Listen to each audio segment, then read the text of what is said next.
হঠাৎ করেই দুপুরবেলা খাওয়া দাওয়ার পর বরমশাইয়ের ইচ্ছে হলো মিষ্টি খাবে। কিছু করার নেই, চলে গেলাম রান্নাঘরে মিষ্টি বানাতে। হাতের কাছেই ছিল সুজি, তাই সুজি দিয়েই আজকে মিষ্টিটা আমি বানিয়ে নিচ্ছি। প্রথমে গ্যাসের ওভেনে কড়াই বসিয়ে দিলাম। একটা বাটি মেপে ১ বাটি নিয়েছি সুজি।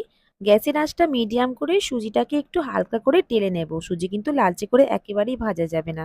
যেই বাটি মেপে সুজি নিয়েছি সেই বাটি মেপেই ২ বাটি পরিমাণে লিকুইড দুধ দিয়ে একটু নাড়াচাড়া করতে করতে একটা দলায় পরিণত করে নিতে হবে। এবার সুজির দলাটাকে ১৫ মিনিট ঢেকে রেখে দেবো। ততক্ষণে চলুন চিনির শিরাটাও বানিয়ে নিই।